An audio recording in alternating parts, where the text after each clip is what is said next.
प्राप्त हुई उनको।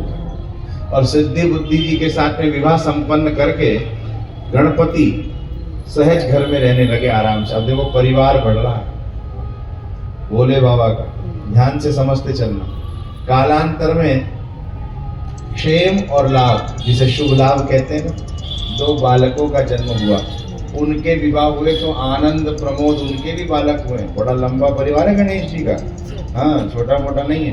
भोले बाबा के वहां पर चल रहे हैं और परिवार बड़ा, दोनों माताओं से एक एक बालकों का जन्म हुआ।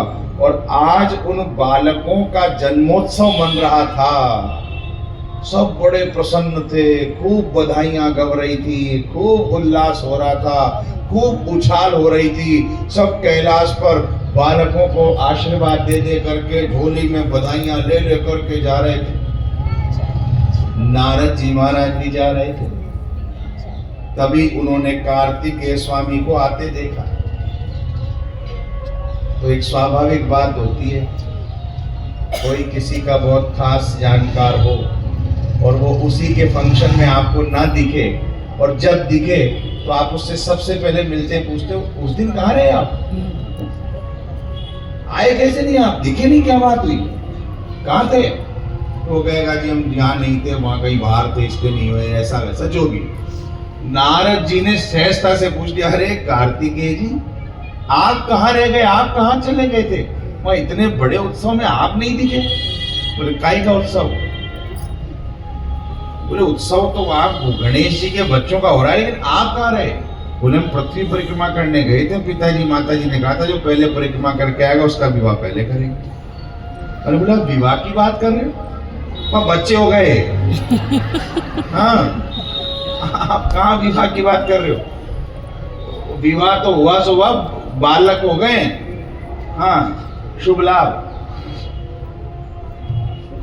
ये सुनते ही कार्तिकेय जी को बुरा लग गया कि पिताजी ने माताजी ने पार्शलिटी कर दी हमारे साथ में, पक्षपात कर दिया।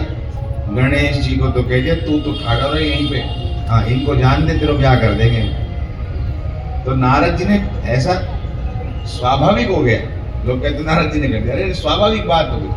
और कार्तिक स्वामी ने सोचा कि अब हम लौट करके कैलाश नहीं जाएंगे, वहां से सीधे स्वामी कार्तिकेय कुपित होकर के सीधे दक्षिण भारत में कृष्णा नदी के आगे एक पर्वत है श्री शैलम, वहां पर जाकर के निवास करने लगे। बहुत समय व्यतीत हो गया, स्वामी कार्तिकेय जब आते नहीं दिखे तो मां को चिंता हुई। मां जैसी मां ही हो सकती है, मां जैसी कोई और नहीं हो सकती। सारे रिश्ते अपनी जगह हैं, पर मां की बात अलग है। मां जैसी मां हो सकती।